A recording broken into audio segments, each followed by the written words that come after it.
Okay, welcome to the Force Production Powerlifting channel. My name is Lawrence Malcheff, and this here is the young ham, John my Malcheff. nephew, John Malcheff. John Malcheff. We've been tight since day one. Since day one. Yeah. I was the third person who ever held you. Okay. Right? Mom, she held you for 9 months.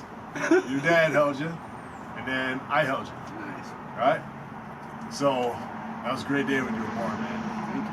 Yeah, it's an awesome day. That was the day it changed. Mine changed. The whole way I looked at babies. I finally got it. Before a baby was just a baby. When you were born, I was like, man, I love him so much. Anyway, that's a Raising Arizona reference. Well, let's just recap it quickly, so we're not here all day. The previous meet I weighed 251 pounds. This meet I dropped 27 pounds to weigh in today at 224.6 pounds. A very significant difference, considering you did that in 10 weeks too. So he didn't have much time to put on more muscle to account for the loss of weight. Let me tell you, I felt every single pound lost today. It was a tough meet. You know, it was tough. And I wanted to give up. Like 2 weeks into like signing the waiver to join, signing the entrance form into the meet. Once you say I'm going to be 220 for the meet, you're in a weight class. My weight class was I could weigh 205 pounds or 230 pounds. That was my range. I picked 220. Now I don't have to stay to 220. But they just wanted to know what weight I predicted myself for the meet so they could factor that into the performance enhancing drug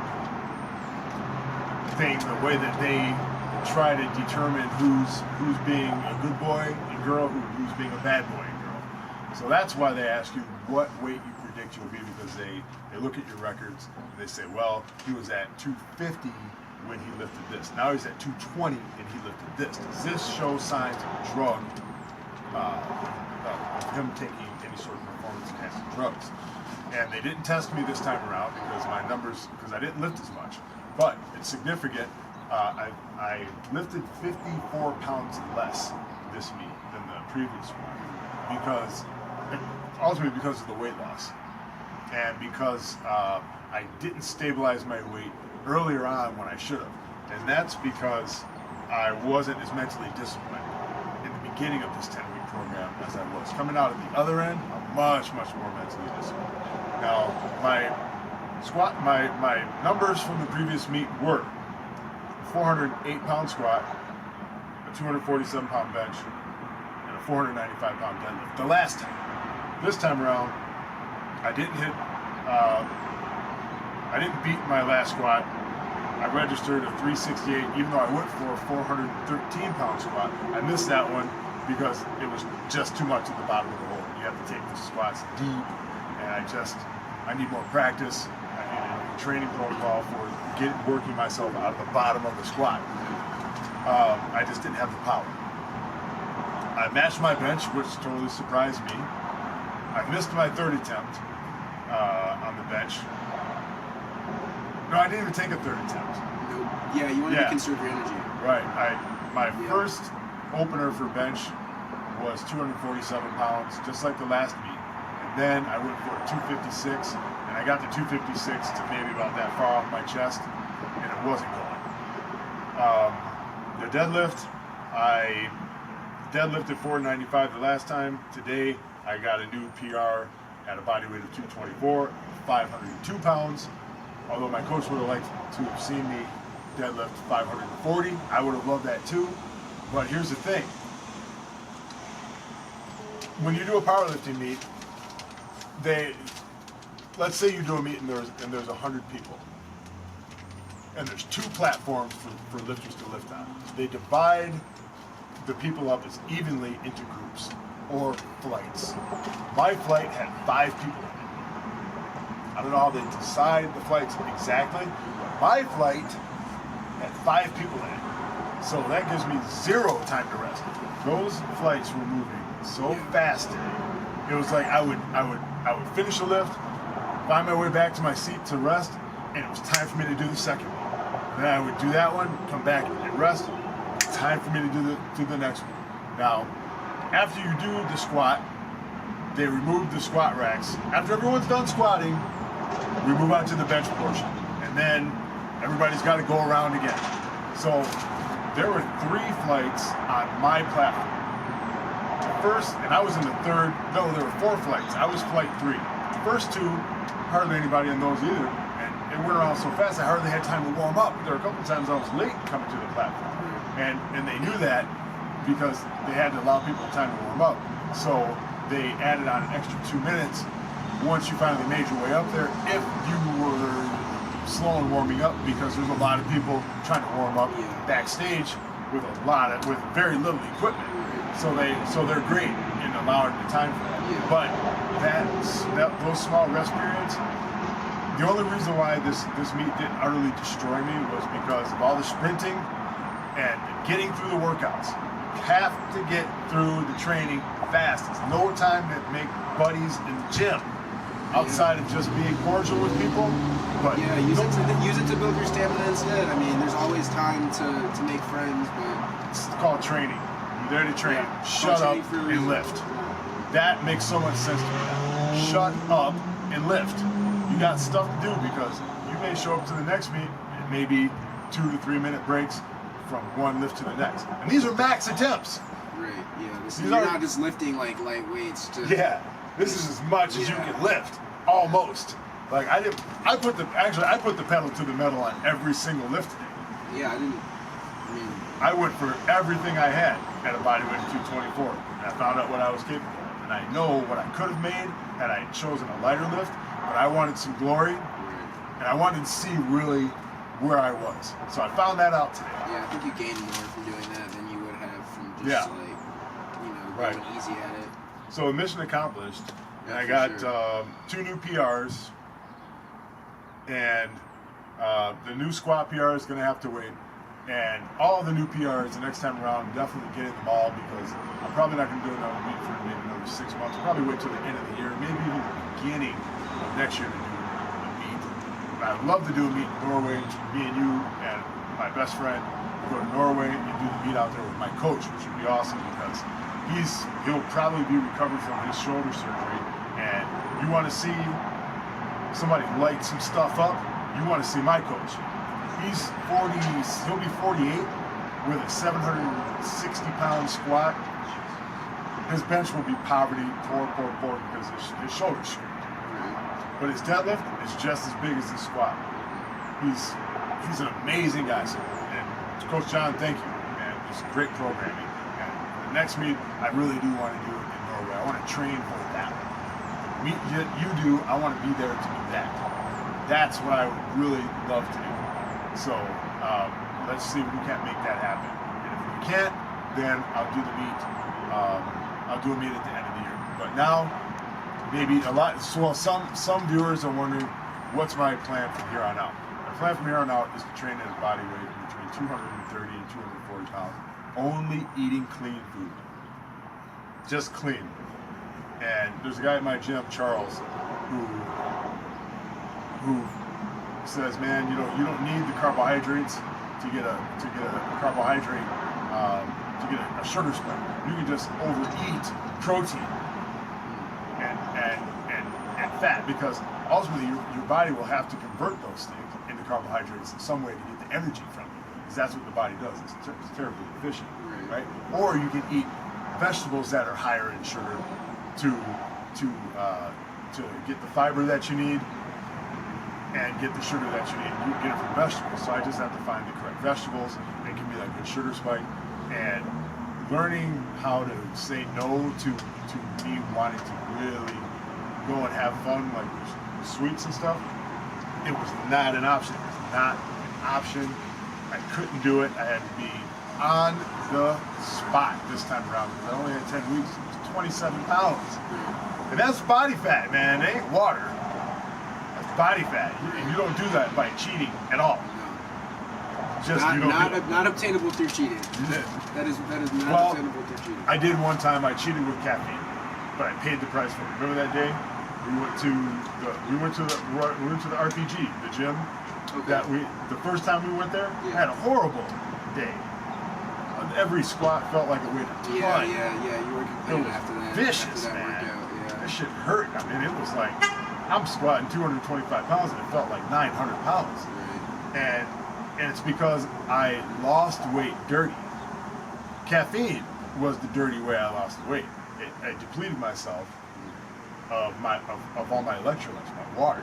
See, so because you kept pissing it out. Because I kept pissing out all my lifeblood, all the things that help my body function, my organs, flushing it out with caffeine.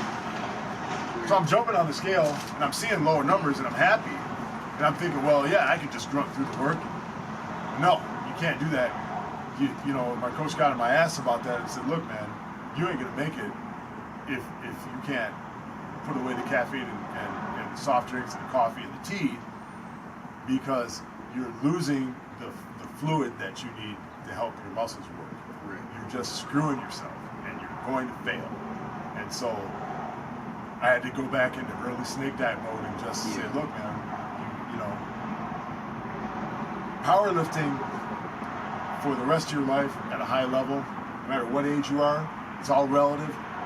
That's not a sustainable lifestyle. Eventually, you're going to stop powerlifting competitively, and you're just going to keep the main lifts, and you're going to lift weights to stay in shape. Because you know, like, you can still do meets as an old person, and I see it, but to really jam out, you only got a certain amount of time, and I don't want to screw that up with eating dirty, and you can't make it. Like, some people who watch the channel want to see me get down to 205 pounds, 189 pounds, and be lean and slim and all that stuff. And that sounds cool and groovy, but what sounds better to me is having a body that's got lots of muscle, that's lean, and that's strong and powerful. Because I walk around feeling really good. Yeah. I don't think people understand how much muscle you'd be losing if you were to drop that much weight, that much more weight. Well, they don't understand the work. They don't understand the powerlifting lifestyle, because it's a fringe sport. Meaning, not a lot of people are doing it. Right. Or else I'd have a ton more viewers. Right? Now, I'd have more viewers if I were squatting 700, 800, 900 pounds. Because who the hell wants to tune in to watch me, squat 410 pounds, right? I didn't even squat that today. So, it's mostly a snake diet channel. But I call it force production powerlifting, because that's just what I want to do, right? Okay? I might change the channel to Snake Diet Larry Powerlifting or something, but I don't know. So, next goal, train at a body weight between 230 and 240. When the next meet comes up, I cut some calories out gradually, so I can just eat normally on the day of the meet, and I don't have to be dropping 10 pounds under to play catch up as far as my energy level. You know, I can eat a regular meal that's got all the nutrients that I need. Then after I weigh in, go have a big meal at the Coney Island like we did today. Right. You know, where I had like 5 pancakes and like half a pound of butter on it. Yep. You know, I'm like, I smashed today, man. Smashed. Yes. And I won't get another smashing like that for a long time. Because smashing like that is how you really get to be a great big giant fat ass. So, and tell you the truth, halfway through it, I was just forcing food in. After the 5 pancakes. Yeah, you were doing it for the meat. After the 5 pancakes, I was like, looked at my 8 eggs and my 3 sides of hash browns, and was like, in my 8 pieces of bacon, was like, oh my God, how am I gonna do this? But I was like, man, because you're getting ready to lift your ass off, so you better jam it in. And so today I get a donut, and like, I think I'm gonna do greens burgers tonight.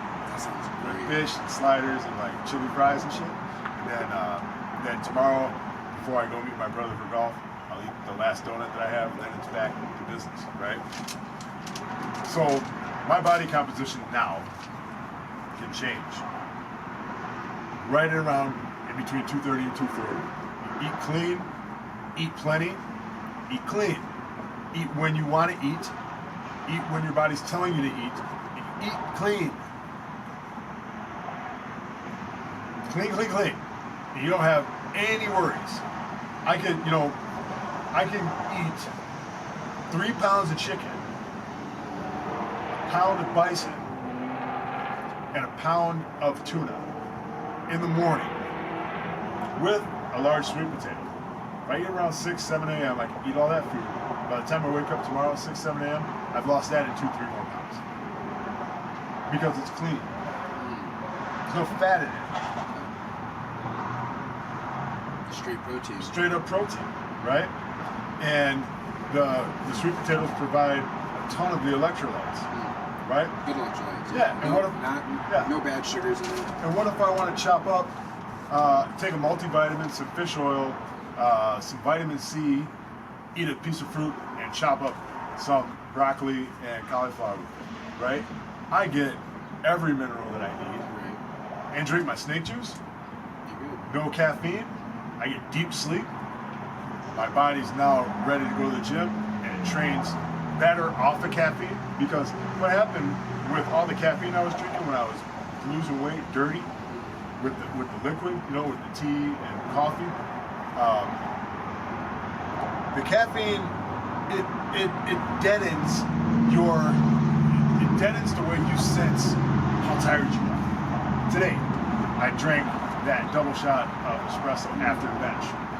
And 10 minutes later, it was like I'd taken 10 5-hour energies, right? It deadened the way I felt as far as fatigue. But it's just a mask. It just covers it up for a minute. Now, if you take 2.5 weeks of drinking caffeine constantly, a little caffeine, a lot of caffeine, kind of miscellaneously, just randomly drinking lots of caffeine, you can last for a little while, but there's going to be a huge crash coming your way. And that's what happened with me like 3 weeks ago when I made a video about it. That's what happened. The caffeine caught up to me, like, because my nervous system was being taxed by all the weights. Right. Just smashed. My nervous system was beat to shit. And then I'm taking a huge central nervous system stimulant, caffeine, gobs and gobs, adding in extra exercise. Yeah. I crashed that day. And I told my coach about it. He lit into me. He was like, that's why you're all messed up, idiot. Because you're not following the protocols. You have to follow the protocols. You're not going to make it. Yeah, It's going to be a disaster of a meet. It's going to be a disaster. That was probably. You were absolutely right, Coach John. I don't have to tell you that. That was probably one of the workouts I've seen you work harder just to be where you're supposed to be at. I didn't miss a lift. No, but it was just But it was nasty. Your attitude was like, man, I'm just not here. I'm Yeah. feeling it. Like, Right. You weren't feeling right. it. And when you train powerlifting, you have to be there. Yeah. You can't be spaced and thinking somewhere else. Now, not to mention, I probably avoided a real heavy muscle strain. Because when you're dehydrated, the hydration, your muscles are more elastic. If you're out there, you're planning on training hard, don't do it on caffeine. Unless you're willing to just be pounding that snake juice and caffeine to offset everything. Because eventually that caffeine's going to catch up to you, and you can get like real bad injury, like hernia, snap a knee, right? Pull a bicep off the bone. It's real, man. It's real. It can happen anyway, just because of the nature of the powerlifting. Or it can happen to you if you're just starting off and thinking you're slick, trying to be slick and lose that weight with the caffeine. You go in and you feel game one day, and you just decide to go hard, like super hard, and you've been drinking all that caffeine.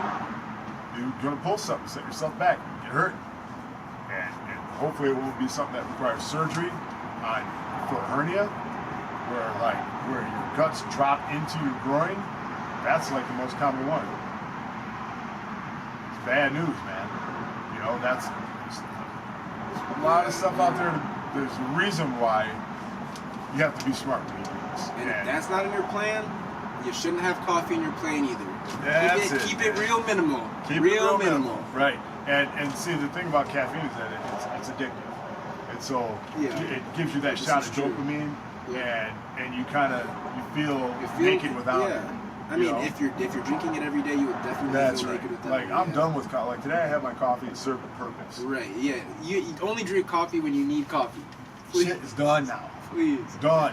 Because now the next training I want to do, I want it to be just on snake juice, plain water, with a little Mio in it, you know, that doesn't have any caffeine, right? There's maybe a little flavoring, and maybe some fruit juice every now and then, but no more caffeine until the next meet. Because I'm not responsible enough for caffeine yet. I'm telling you that right now. Because I go out and start drinking coffee, I'll be right back at Tim Hortons left and right. Right? Now, I may eat 2 times a day. My brother's back. He's going to be ready to go. So I may eat 2 times a day, but I have to build muscle next time. Got to build that muscle, man. So I need a great, big, giant time span to build lots and lots of muscle so I can really smash these numbers at a body weight of 230, because that's what it takes. Yeah. You have to let my body get used to being 230, 240 pounds. I think the next meet is going to look significant. 5 minutes. Yeah. I think the next meet is going to look significantly different just because of the fact you're giving your body just a huge amount of time to get used to lifting at 230, 240, and you're gonna go in the meet and smoke whatever you want to smoke. You're gonna smoke it because you gave yourself that time. You didn't have that time to get used to the weight that you're at this meet. I did have time, but I didn't have the mental maturity. I mean, you had 10 weeks. No, here's the deal. It's all about development and refinement in life. Okay, you have to let the time fix it. The time for me to fix it was me stumbling, making mistakes, losing weight dirty. So you could learn. And then having that deadline and saying, okay, that way you got to scrap that way. Now, if you want it, then you got to go and get it. Time for being the Joker is over. You got to go and get it, man. That's just the way it is. And you're not gonna make it, and I would not have made it. Right. You know. Now, my coach told me, had you been on point since day one, you'd have smoked all these numbers then. I would have. But I had to make mistakes. You see, you have to make mistakes, guys. But you have to talk about it. Yeah, you have to reflect on you have it. to make mistakes, learn the lesson, and then incorporate what you learned from the lesson. Hallelujah. Right? So that being said, I'll give more updates on what's coming as we go, because I can't really define that yet. But all I know is that I'm going to be leaner, bigger, and more disciplined, more mentally focused, because that's what it takes to get to the next level. And it's only just a nice little step up, but it's a big accomplishment. You feel really good about yourself when you take on the new challenge, when you're uncomfortable, and you go for new territory you never stepped into. And for me, that's really just kind of carrying on the same thing, but even more discipline. All right? So I love all you guys, man. Everybody who hasn't subscribed, please hit the like, hit the subscribe, share the channel with somebody, because there's a lot more than just me talking about a powerlifting meet. Even though the footage is coming in a couple seconds. Cole Robinson, thank you very much for introducing me to the snake diet, because you introduced my coach John to the snake diet, and he follows your snake diet protocols as well. Coach John, thank you very much. Nephew John, thank you very much. Yes, My sir. brother Sam, thank you very much.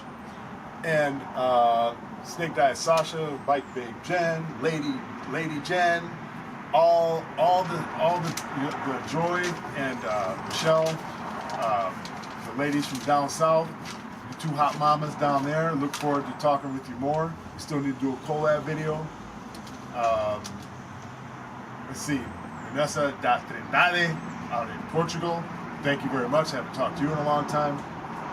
John, Andrew John Fresson, I hope you're recovering well from your heart attack, sir.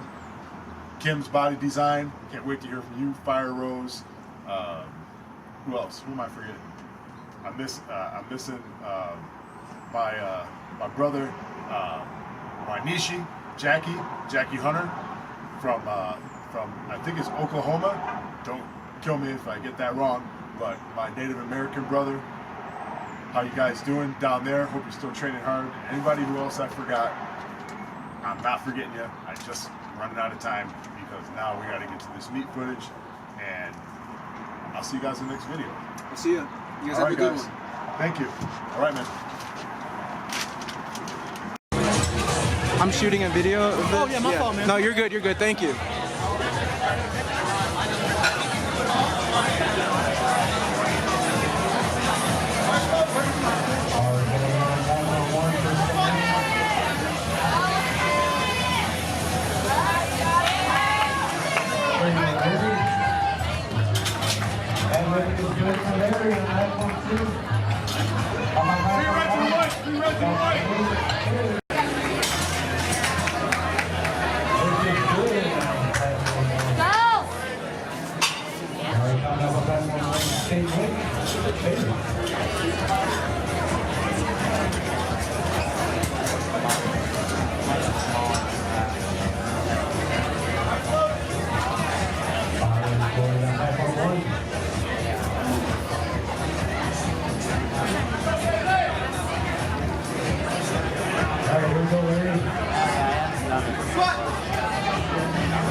Good job, guys. Good job.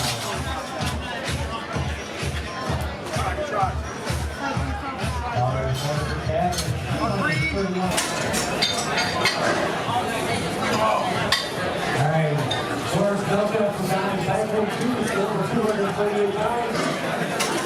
Over here on platform 1, we have Lauren J.P. Lord for 150.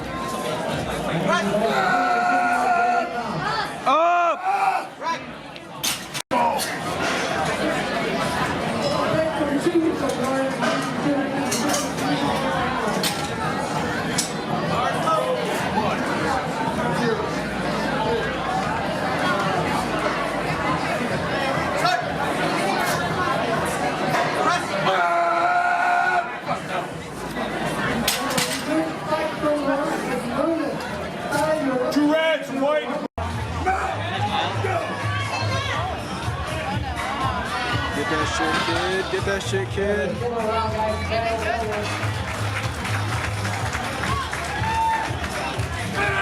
Up, up! That shit, boy.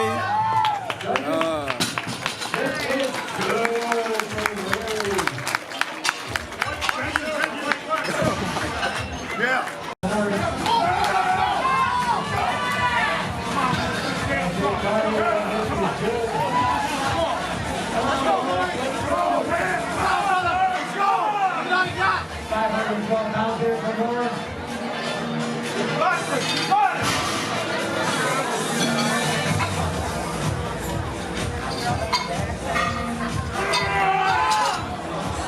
Give me a hand, guys.